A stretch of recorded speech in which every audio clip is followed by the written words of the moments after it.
Commander Tyrell stood on the bridge of his warship and looked at the small moon on the display screen. It was a frozen rock floating in the darkness of space. Nothing special. Nothing dangerous.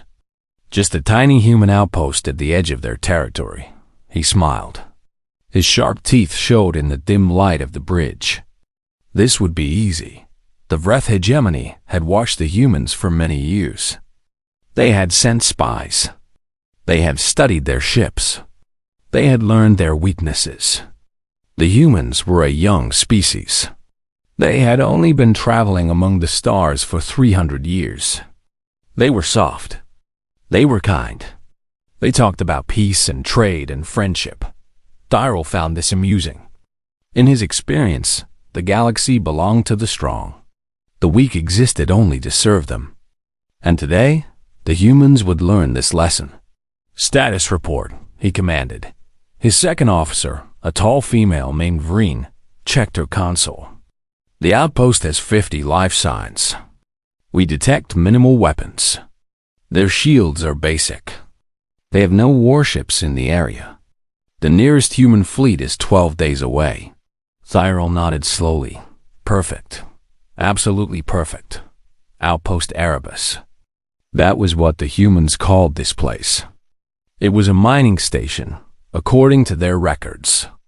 They dug metals from the frozen ground. They conducted research on the local geology. 50 humans living in metal boxes on an empty moon. They probably thought they were safe out here, so far from the wars and conflicts of the inner systems. They were wrong. "Open a channel," Tyrell ordered. The communications officer pressed several buttons. "Channel open, Commander." Tyrell straightened his uniform and spoke clearly. "Attention, human outpost. This is Commander Tyrell of the Vreth Hegemony Strike Fleet. You are now under our control. Lower your shields and surrender immediately. If you cooperate, you will not be harmed. If you resist, you will be destroyed. You have 5 minutes to respond." He ended the transmission and waited. Around him, his bridge crew worked quietly. 3 warships hung in orbit around the moon. 2,000 of his best shock troops waited in the dropships. This was more than enough to crush a mining station. The minutes passed. No response came from the outpost. Tyrell felt a flash of irritation. Did these humans not understand their situation? Did they think silence would save them? "They are not responding, Commander," the communications officer reported. "Then they have chosen death," Tyrell said coldly. "Launch the dropships. Take the station. Kill anyone who resists." The order went out. In the bellies of the 3 warships, dropship pilots started their engines. Doors opened to the vacuum of space. One by one, the assault craft descended toward the frozen moon below. Tyrell watched them go with satisfaction. This would be over in an hour. He would capture the outpost, take prisoners for questioning, and send a message to the human government. The Vreth hegemony was coming. Resistance was pointless. The first dropship entered the thin atmosphere of the moon. Then the second. Then the third. 20 ships in total, carrying 2,000 warriors bred for combat.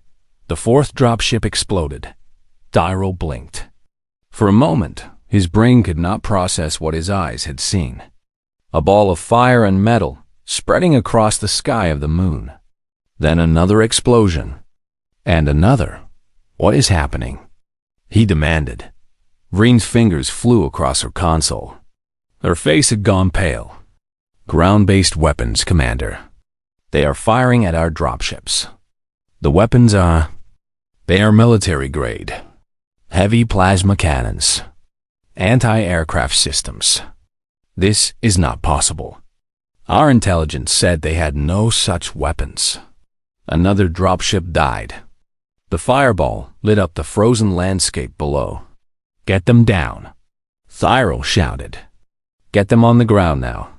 The surviving dropships dove toward the surface. They moved fast, trying to escape the deadly fire from below. Some made it. Many did not. By the time the last ship landed, 8 dropships had been destroyed.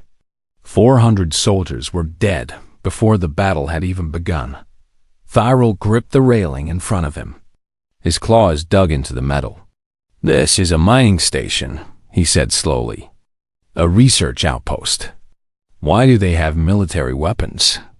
No one answered him. No one could. On the surface of the moon, the surviving Vreth soldiers poured out of their dropships. They were angry now. They wanted revenge for their fallen brothers. They charged toward the outpost with weapons raised, ready to tear the humans apart. The outpost looked small and weak. Metal buildings connected by covered walkways. A few communication towers. Nothing impressive. The soldiers reached the outer airlock and blasted it open with explosives. Inside, they expected to find scared miners, crying scientists, civilians begging for mercy. Instead, they found hell. The first soldiers through the door walked into a kill zone. Automated turrets opened fire from hidden positions in the walls. Bullets and energy bolts filled the air. Vreth warriors fell by the dozens, their bodies piling up in the narrow corridor. Those who survived the first seconds tried to push forward. They were trained soldiers. They did not retreat. They moved deeper into the station, stepping over the bodies of their friends. The corridors twisted and turned. Every corner held a new trap. Pressure doors slammed shut behind them, cutting off their retreat. The air in some sections suddenly vanished, vented into space. Soldiers suffocated in their armor, clawing at their throats, and then came the humans. They emerged from side passages, from hidden doors, from places the Vreth soldiers had already checked and found empty. They wore black armor that seemed to drink the light. They moved with terrible speed and precision.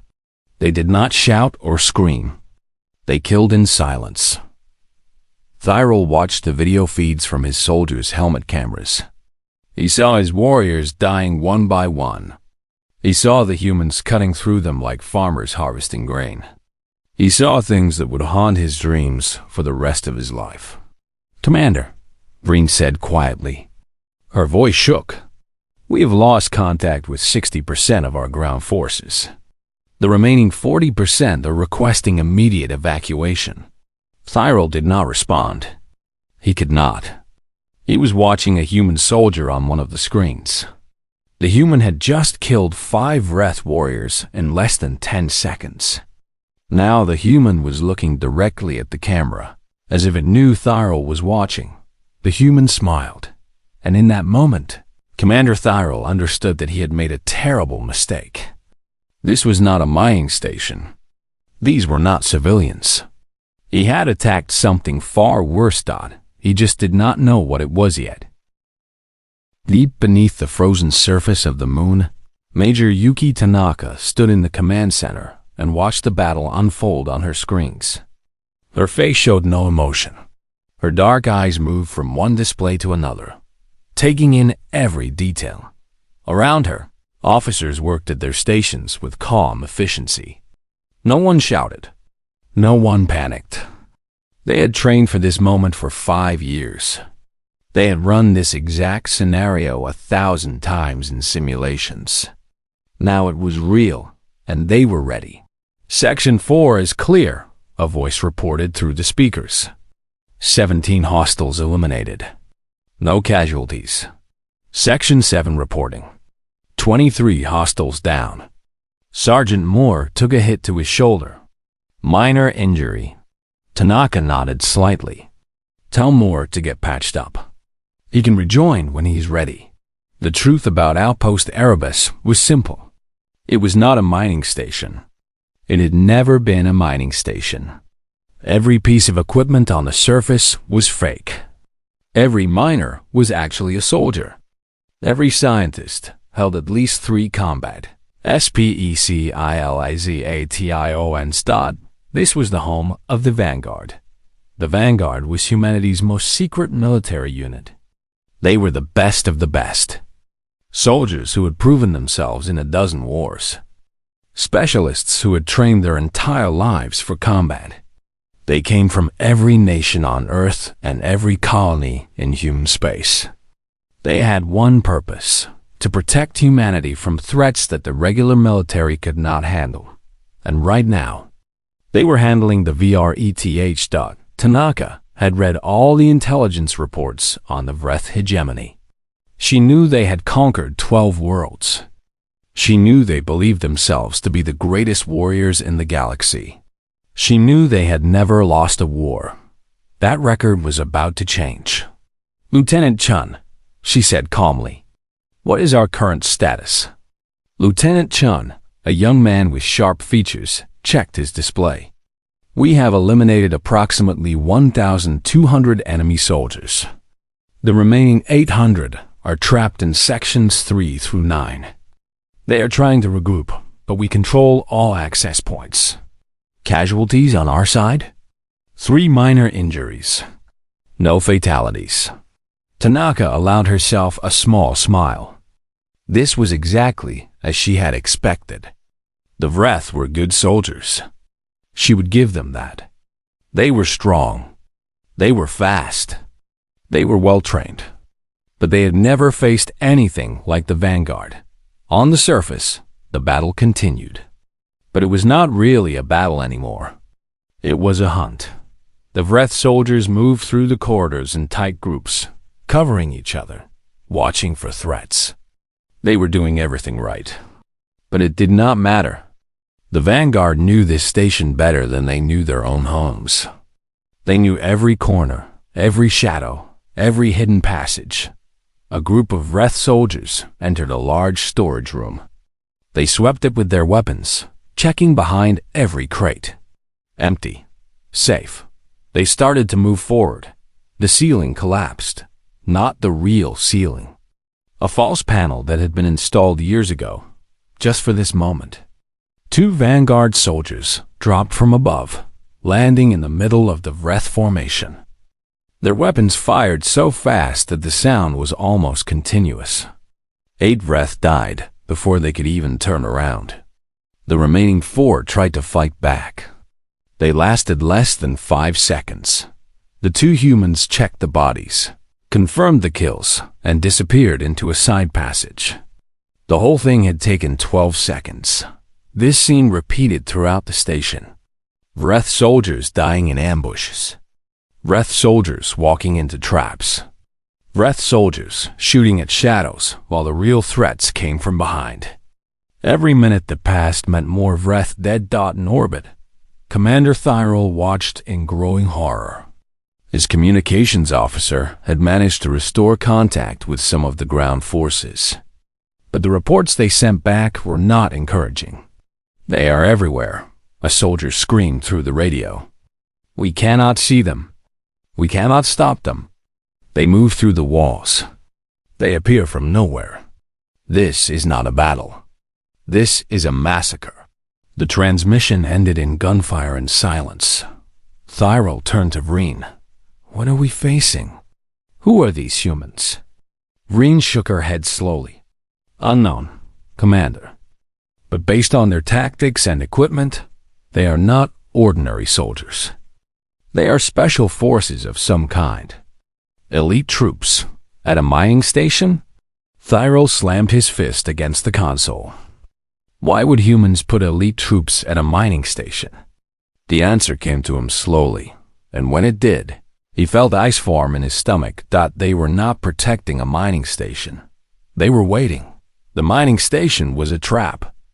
A lure, something to attract exactly the kind of attack that Thyrol had launched.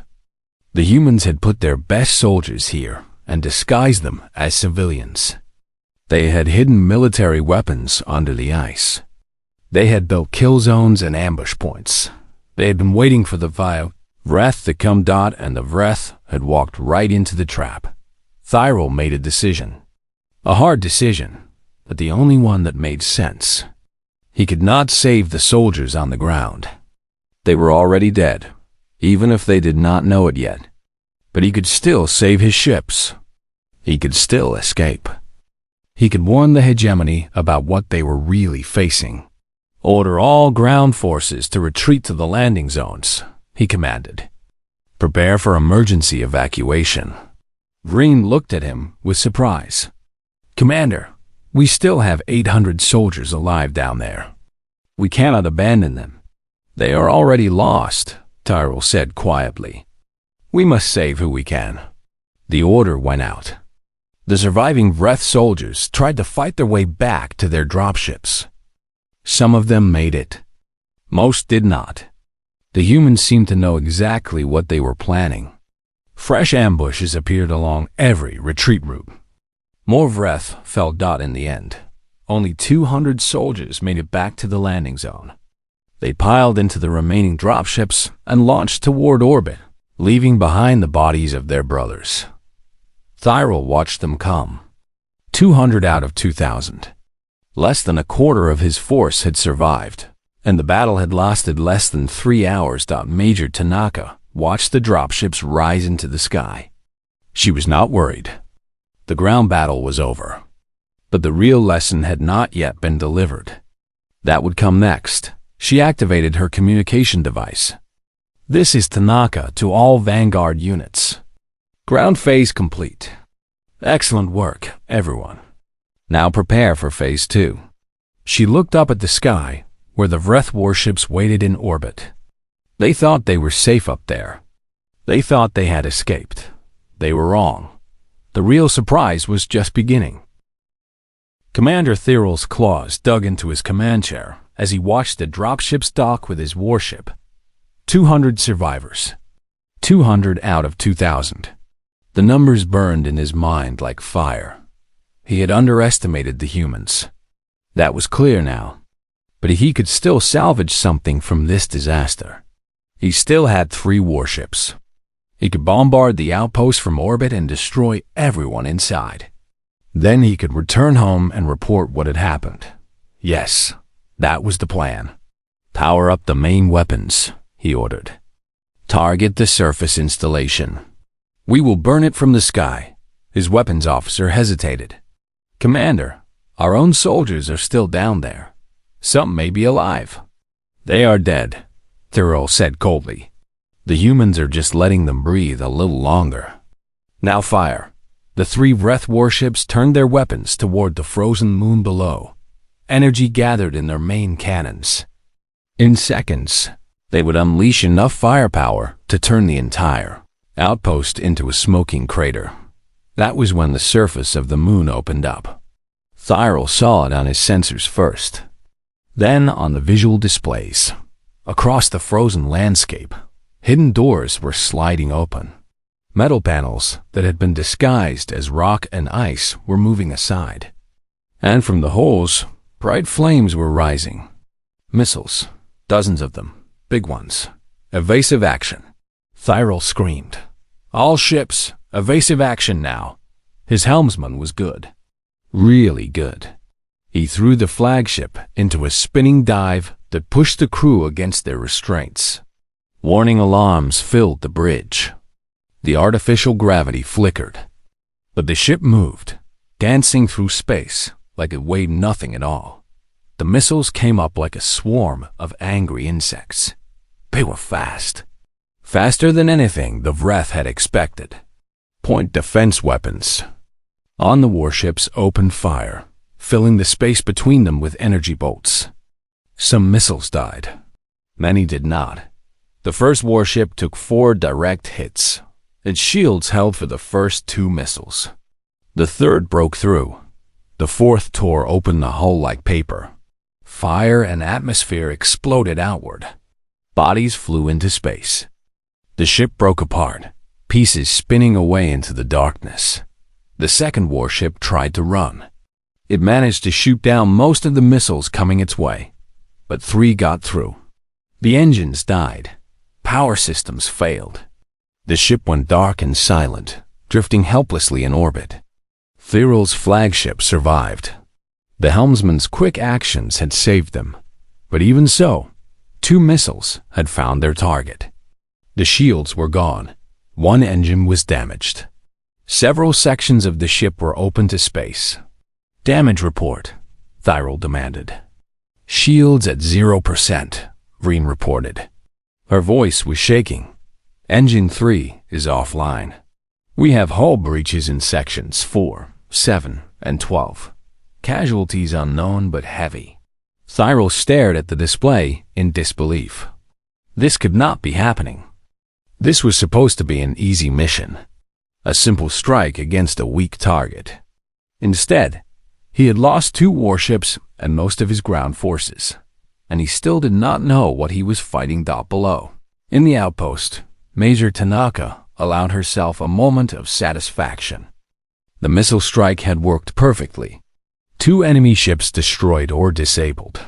The third was damaged and running scared. The space phase was complete, but there was still work to do on the ground. The Vreth ground forces had not all escaped. About 600 soldiers were still trapped inside the station. They had gathered in a large cargo bay, the only defensible position they could find. They had set up barricades using storage containers. They had placed their wounded in the center. They had prepared for a last stand. Tanaka opened the communication channel to the cargo bay. The Vreth could hear her, even if they could not respond. "This is Major Tanaka of the United Earth Vanguard," she said calmly. "You are surrounded. Your ships are destroyed or fleeing. You have no hope of rescue or escape. I am offering you one chance to surrender. Lay down your weapons, and you will be treated fairly. You have 2 minutes to decide." Inside the cargo bay, the Vreth soldiers looked at each other. Some of them wanted to surrender. They had seen what the humans could do. They knew they could not win. But their commander, a scarred veteran named Kreth, refused. He was a true believer in the Vreth hegemony. He had never surrendered in his life. He would not start now. "We are Vreth," he shouted to his soldiers. "We do not surrender. We do not beg. We fight and we die with honor. Let these humans come. We will take as many of them with us as we can." The 2 minutes passed. No white flag appeared. No weapons were thrown down. Tanaka nodded slowly. She had expected this. She would have been disappointed if it had gone any other way. "All units," she said into her communicator. "The enemy has refused surrender. Execute final assault." The attack came from everywhere at once. Vanguard soldiers breached the cargo bay through 6 different entry points. They came through the doors, through the ventilation shafts, through holes they cut in the walls. They moved in perfect coordination, each soldier knowing exactly where the others would be. The Vreth fought back. They were brave. They were determined. They sold their lives as dearly as they could. But it was not enough. It was not even close to enough. The humans were simply better. They moved faster. They shot more accurately. They worked together like they shared one mind. When a Vreth soldier aimed at one human, another human shot him from the side. When a group of Vreth tried to charge, they ran into crossfire from 3 directions. The battle lasted 15 minutes. When it was over, 600 Vreth soldiers lay dead among the broken storage containers. Their commander, Kreth, had died. On his feet, still firing his weapon even as bullets tore through his body. Major Tanaka walked through the cargo bay, stepping over the bodies. She felt no joy at this victory, no excitement. These were enemy soldiers, but they had been brave in their own way. They deserved respect for that. She activated her communicator. "This is Tanaka. Ground phase is complete. All enemy forces have been eliminated. Begin cleanup and prepare for Phase 3. Phase 3, the most important phase of all. The part that would send a message to the entire galaxy. She looked up at the ceiling, thinking of the damaged Vreth flagship still limping through orbit above. They had let it survive for a reason. And soon, that reason would become clear. Commander Thyrol's flagship limped through space, trying to reach the hyperspace jump point. Every system on the ship was damaged. Fires burned in 3 compartments. The medical bay was overflowing with wounded. The crew worked in silence. too shocked to speak. Tyrell sat in his command chair and tried to understand what had happened. He had come here with 3 warships and 2,000 soldiers. He was leaving with 1 crippled ship and fewer than 300 survivors. In less than 4 hours, his entire strike force had been destroyed by a mining station. No, not a mining station. He understood that now. But what was it really? What kind of force had he stumbled into? "Commander," Vreen said quietly, "we are approaching the hyperspace threshold. We can jump in 10 minutes. 10 minutes. Just 10 minutes and they would be safe. They would return to Vreth space. They would warn the hegemony. They would come back with 100 ships and burn this entire system to ash." Tyrell allowed himself a small breath of relief. They would survive. They would escape. They would have their revenge. Then the sensors started screaming. "What is it?" Tyrell demanded, jumping to his feet. "What is happening?" Vreen's face went white. Her hands trembled as she checked her console. "New contacts appearing, Commander. Multiple ships. They are everywhere." On the main display, new symbols appeared. 1 at first, then 5, then 20, then too many to count. Ships were emerging from behind asteroids, from the shadows of gas clouds, from hidden positions throughout the entire system. Human warships, full-sized battlecruisers and destroyers, carriers with fighter wings already launching. Enough firepower to destroy a small planet. They had been here all along, waiting, watching. Tyrell felt his legs go weak. He had to grab the railing to keep from falling. This was not possible. Their intelligence had said the nearest human fleet was 12 days away. Their spies had confirmed it. There was no way so many ships could be here, unless the humans had planned for this, unless everything, from the very beginning, had been a trap. A new signal appeared on the communications console. An incoming transmission. Tyrell wanted to ignore it. He wanted to run, to jump to hyperspace, to escape. But his ship was too slow. The human fleet was already moving to surround him. There was nowhere to go. "Put it through," he said, his voice barely a whisper. The main screen flickered. A human face appeared. An older male with gray hair and calm eyes. He wore a military uniform decorated with medals. Behind him, Tyrell could see the bridge of a massive warship. "Greetings, Commander Tyrell," the human said. His voice was friendly, almost warm. "I am Admiral Wei Chun of United Earth 7th Fleet. Please do not attempt to run. Your ship cannot outrun our fighters, and I would prefer not to destroy you. We have so much to discuss." Tyrell found his voice. You were here the whole time." "Of course," Admiral Chun replied. "We have been expecting you for quite some time. Your hegemony is not as subtle as it thinks. We knew you would come eventually. We knew you would choose an isolated target. So we gave you one. The outpost," Tyrell said slowly. "It was bait. Yes, and you took it beautifully." Chun's smile widened slightly. "The Vanguard did excellent work today. But their mission was never really about killing your soldiers, as satisfying as that might have been. Their mission was about you, Commander. Me? You specifically. We needed someone to survive. Someone important enough that the hegemony would listen to them. Someone who could carry a message back to your leaders." Chun leaned forward slightly. "You are that messenger, Commander Tyrell." Tyrell's mind raced. He was starting to understand now. The outpost, the trap, the hidden fleet, even his survival. It was all planned. Every piece of it. The humans had orchestrated this entire disaster just to send a message. What message? He asked. Chun's expression grew serious. "The message is simple. The Vreth hegemony has conquered 12 worlds. You have never lost a war. You believe yourselves to be the greatest warriors in the galaxy. You looked at humanity and saw a young, weak, peaceful species. An easy target. He paused, letting the words sink in. You were wrong. On the surface of the moon below, Major Tanaka watched the exchange through a secure feed. She had done her part. The ground battle was won. The space trap had been sprung. Now it was the Admiral's turn to deliver the final blow.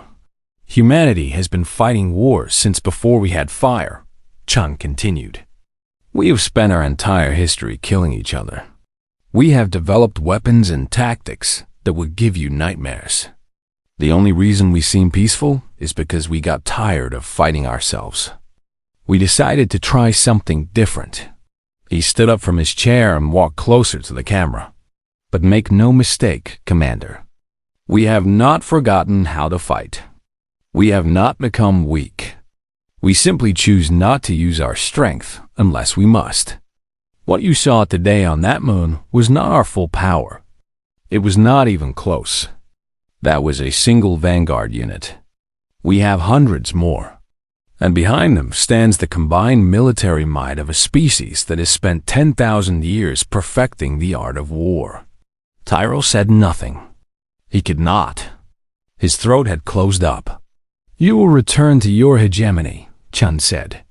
You will tell your leaders what happened here. You will show them the recordings from your soldiers' helmets.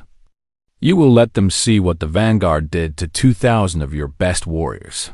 And then your leaders will make a choice. They can accept that humanity is not prey.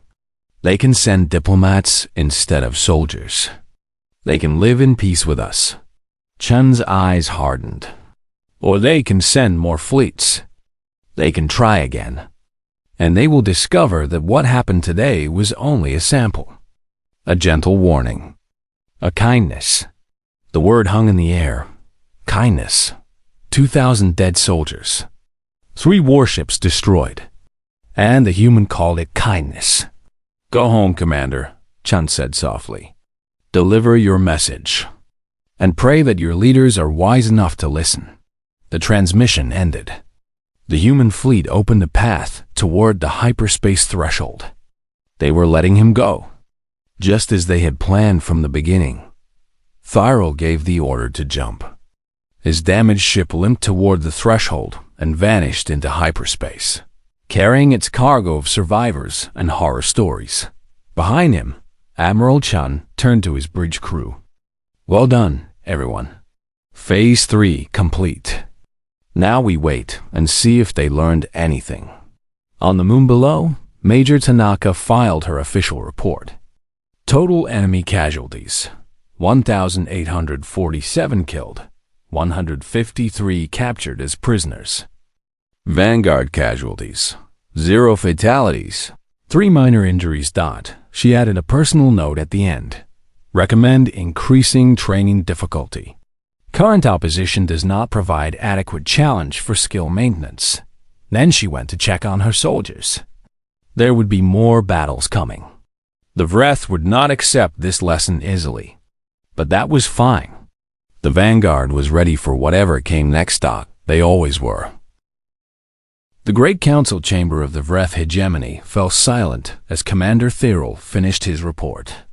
12 high commanders sat around the circular table, their faces showing various expressions of disbelief, anger, and fear.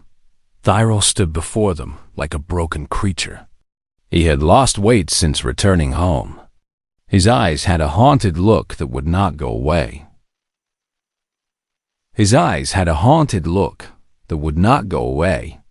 He had not slept properly in weeks. Every time he closed his eyes, he saw human soldiers moving through shadows, killing his warriors like they were nothing. This is impossible, High Commander Vareth said finally. He was the eldest of the council, a veteran of 6 wars. One small outpost could not destroy an entire strike force. You must have made tactical errors. Tyrell shook his head slowly. I have shown you the recordings, High Commander. I have shown you what our soldiers saw before they died. There were no errors. The humans simply outclassed us. In every way. They are a young species, another commander argued. They have only been traveling among the stars for 3 centuries. We have been conquering worlds for 1,000 years. How could they possibly be better fighters than us? Because they have been fighting for much longer, Thyral replied. Not in space. On their homeworld.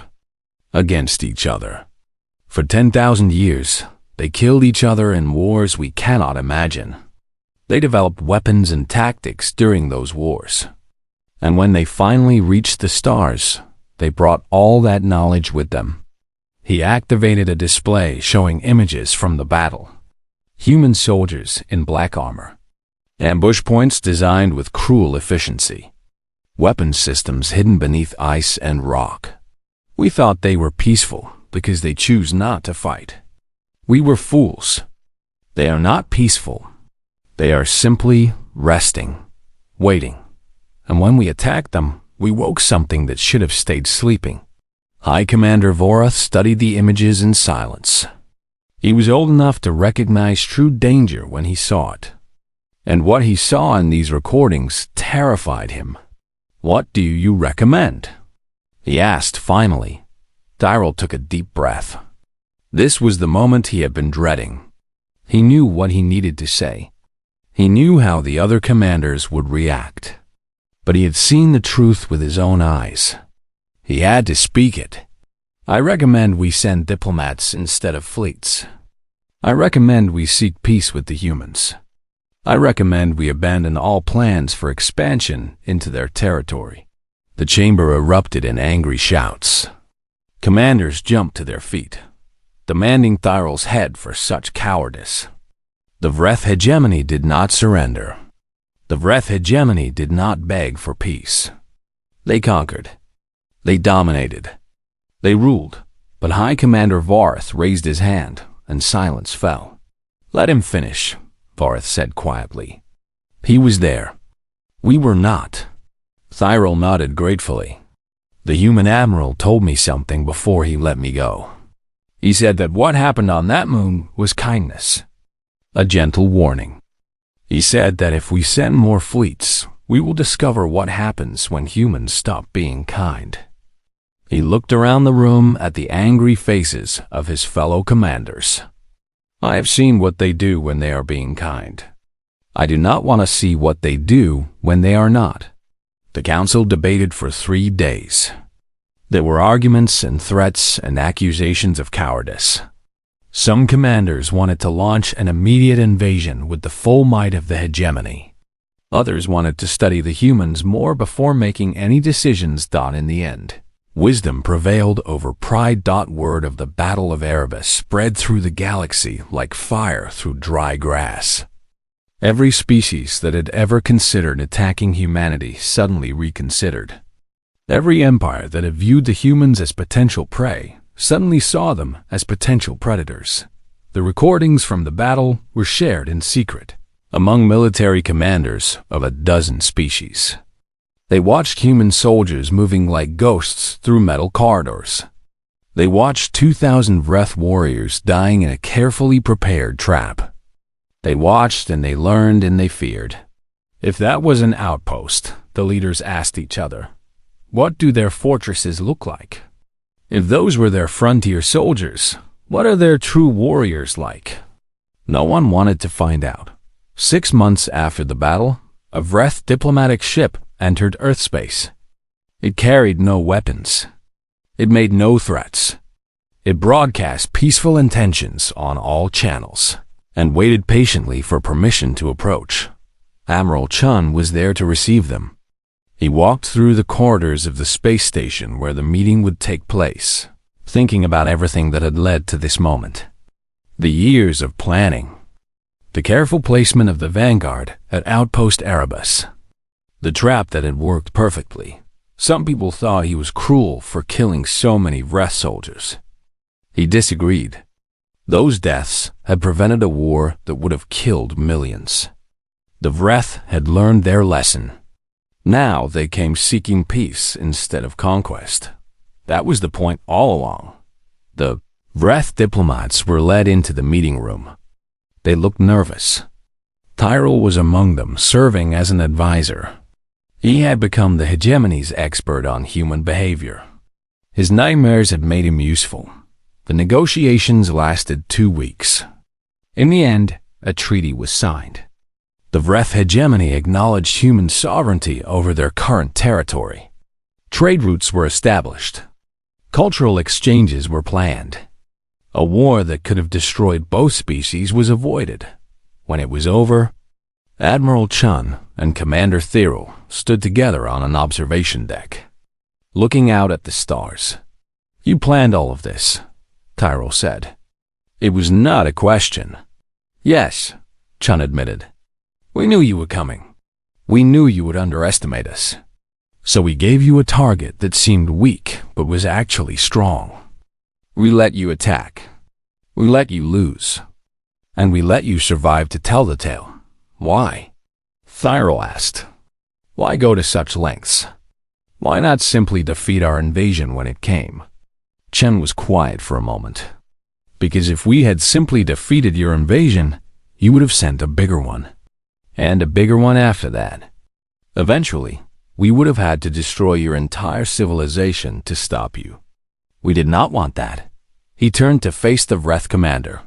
"Humans are strange creatures, Tyrell. We are capable of terrible violence. We have weapons that could crack planets. We have soldiers who can kill without hesitation or mercy. But we do not want to use these things. We prefer building to destroying. We prefer friendship to conquest. Then why do you have such weapons at all?" Chun smiled, but there was no warmth in it. "Because the galaxy is full of species like yours. Species that mistake kindness for weakness. Species that see peace as an invitation to attack. We built our weapons and trained our soldiers so that we would never have to use them. The stronger we are, the less we have to fight." Tyrell thought about this for a long time. It was a strange philosophy, but he was beginning to understand it. "My people have a saying," he said finally. "The greatest hunter is the one who never needs to hunt, because all prey fears in too much to come near." Chun nodded. "We have a similar saying. Walk softly, but carry a big stick." They stood together in silence, two former enemies watching the stars. Behind them, on a frozen moon at the edge of human space, Outpost Erebus continued its quiet watch. The Vanguard soldiers trained and prepared, ready for the next threat that might come. Major Tanaka ran her drills and filed her reports, always pushing her people to be better, faster, deadlier, because the galaxy was vast and dangerous. And somewhere out there, another species was looking at humanity and seeing easy prey. When they came, the Vanguard would be waiting. They always were.